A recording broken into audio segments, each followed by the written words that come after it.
and in this they were certainly wiser than I was. But I observe that even the good artisans fell into the same error as the poets. Because they were good workmen, they thought they also knew all sorts of high matters, and this defect in them overshadowed their wisdom. And therefore I asked myself, on behalf of the oracle, whether I would like to be as I was, neither having their knowledge nor their ignorance, or like them in both. And I made answer to myself and to the oracle that I was better off as I was. This inquisition has led to my having made many enemies of the worst and most dangerous kind, and has given occasion also to many calumnies. And I am called wise, for my hearers always imagine that I myself possess the wisdom which I find wanting in others. But the truth is, O men of Athens, that God only is wise, and by his answer he intends to show that the wisdom of men is worth little or nothing. He is not speaking of Socrates. He is only using my name by way of illustration, as if he said, "He, O men, is the wisest, who, like Socrates, knows that his wisdom is in truth worth nothing." And so I go about the world, obedient to the God, and search and make inquiry into the wisdom of anyone, whether citizen or stranger, who appears to be wise. And if he is not wise, then in vindication of the oracle I show him that he is not wise. And my occupation quite absorbs me, and I have no time to give either to any public matter or interest, or to any concern of my own. But I am in utter poverty by reason of my devotion to the God. There is another thing. Young men of the richer classes, who do not have much to do, come about me of their own accord. They like to hear the pretenders examine, and they often imitate me, and proceed to examine others. There are plenty of persons, as they quickly discover, who think that they know something, but really know little or nothing. And then those who are examined by them, instead of being angry with themselves, are angry with me.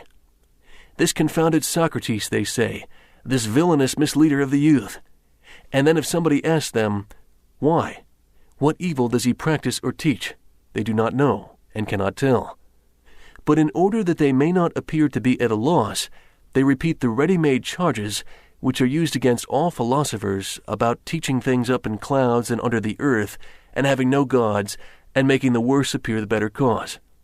For they do not like to confess that their pretense of knowledge has been detected, which is the truth.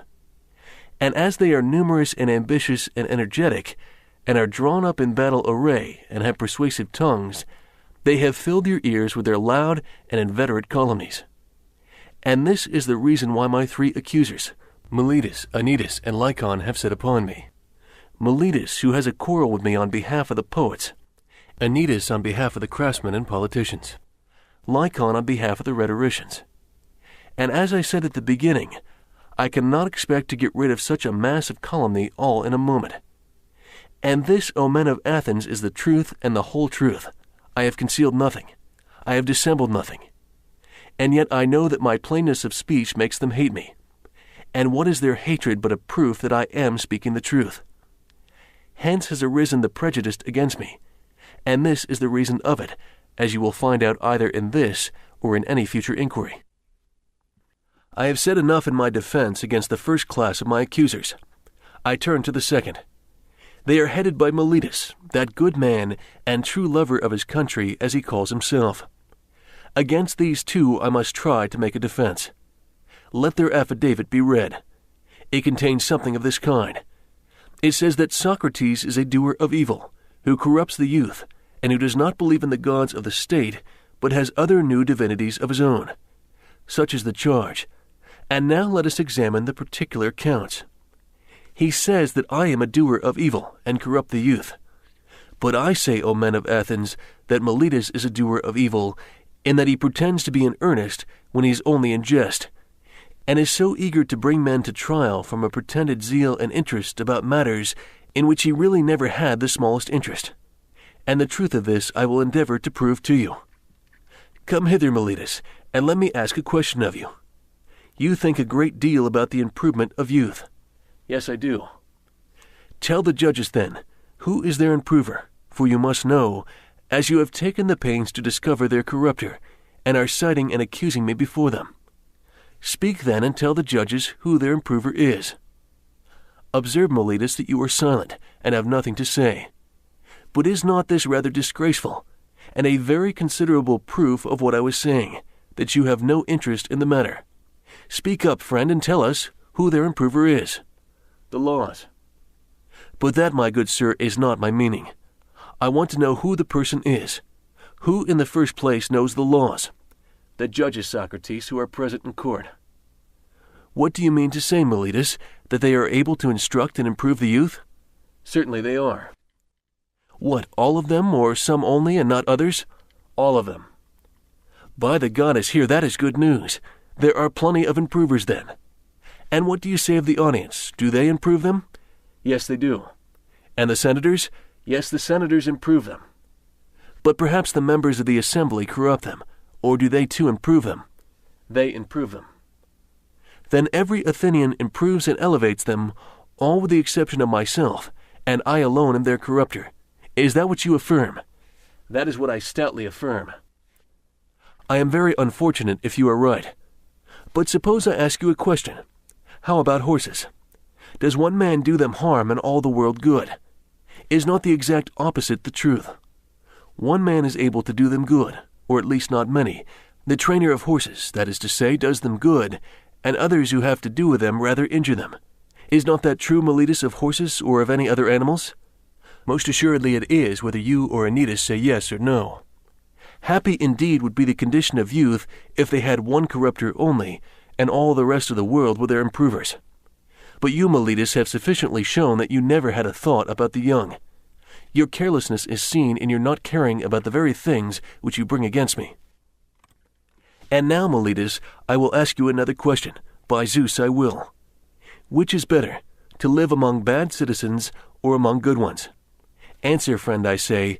The question is one which may be easily answered. Do not the good do their neighbors good, and the bad do them evil? Certainly. And is there anyone who would rather be injured than benefited by those who live with him? Answer, my good friend, the law requires you to answer. Does anyone like to be injured? Certainly not. And when you accuse me of corrupting and deteriorating the youth, do you allege that I corrupt them intentionally or unintentionally? Intentionally, I say. But you have just admitted that the good do their neighbors good, and the evil do them evil. Now is that a truth which your superior wisdom has recognized thus early in life, and am I at my age in such darkness and ignorance as not to know that if a man with whom I have to live is corrupted by me, I am very likely to be harmed by him? And yet I corrupt him, and intentionally too, so you say, although neither I nor any other human being is ever likely to be convinced by you. But either I do not corrupt them, or I corrupt them unintentionally. And on either view of the case you lie. If my offense is unintentional, the law has no cognizance of unintentional offenses. You ought to have taken me privately and warned and admonished me. For if I had been better advised, I should have left off doing what I only did unintentionally. No doubt I should. But you would have nothing to say to me and refuse to teach me.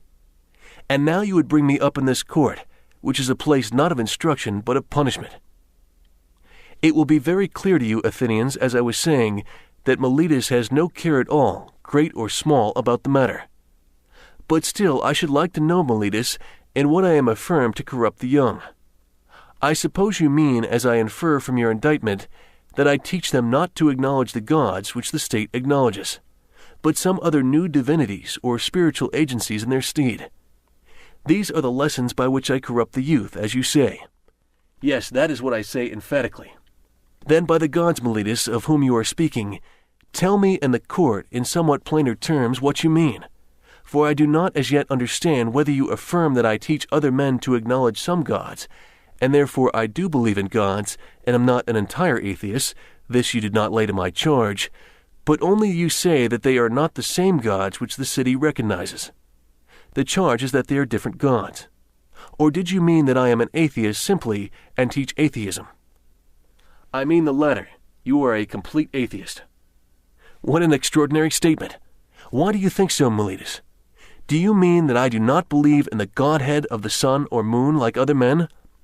I assure you, judges, that he does not, for he says that the sun is stone and the moon earth. Friend Meletus, you think that you are accusing Anaxagoras, and you have but a bad opinion of the judges if you fancy them illiterate to such a degree as not to know that these doctrines are found in the books of Anaxagoras and Clazomenian, which are full of them. And so forsooth the youth are said to be taught them by Socrates, when there are not unfrequently exhibitions of them at the theatre, price of admission 1 drachma at most. And they might pay their money and laugh at Socrates if he pretends to father these extraordinary views. And so, Meletus, you really think that I do not believe in any god. I swear by Zeus that you believe absolutely in none at all. Nobody will believe you, Meletus, and I am pretty sure that you do not believe yourself. I cannot help thinking, men of Athens, that Meletus is reckless and impotent, and that he has written this indictment in a spirit of mere wantonness and youthful bravado. Has he not compounded a riddle, thinking to try me? He said to himself, I shall see whether the wise Socrates will discover my facetious contradiction, and whether I shall be able to deceive him and the rest of them. For he certainly does appear to me to contradict himself in the indictment, as much as if he said that Socrates is guilty of not believing in the gods, and yet of believing in them. But this is not like a person who is in earnest. I should like you, O men of Athens, to join me in examining what I conceive to be his inconsistency. And do you, Meletus, answer. And I must remind the audience of my request that they would not make a disturbance if I will speak in my accustomed manner. Did ever man, Meletus, believe in the existence of human things and not of human beings? I wish, men of Athens, that he would answer, and not be always trying to get up an interruption. Did ever any man believe in horsemanship and not in horses, or in flute playing and not in flute players? No, my friend, I will answer to you and to the court, as you refuse to answer for yourself. There is no man who ever did. But now please to answer the next question.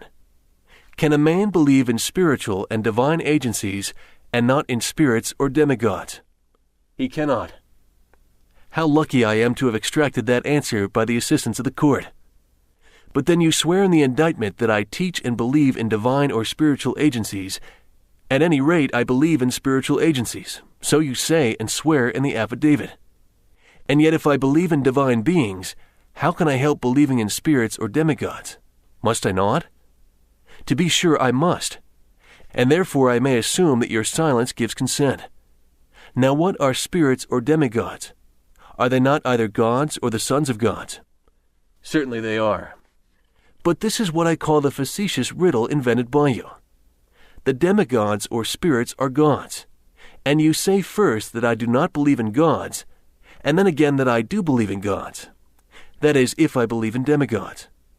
For if the demigods are the illegitimate sons of gods, whether by the nymphs or by any other mothers of whom they are said to be the sons, what human being will ever believe that there are no gods if there are the sons of gods?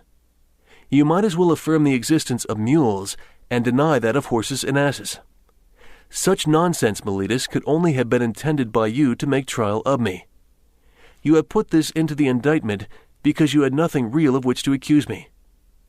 But no one who has a particle of understanding will ever be convinced by you that the same man can believe in divine and superhuman things and yet not believe that there are gods and demigods and heroes. I have said enough in answer to the charge of Meletus. Any elaborate defense is unnecessary. But I know only too well how many are the enmities which I have incurred, and this is what will be my destruction if I am destroyed, not Meletus nor yet Anytus, but the envy and detraction of the world, which has been the death of many good men, and will probably be the death of many more. There is no danger of my being the last of them. Someone will say, and are you not ashamed, Socrates, of a course of life which is likely to bring you to an untimely end? To him I may fairly answer, there you are mistaken. A man who is good for anything ought not to calculate the chance of living or dying. He ought only to consider whether in doing anything he is doing right or wrong, acting the part of a good man or of a bad.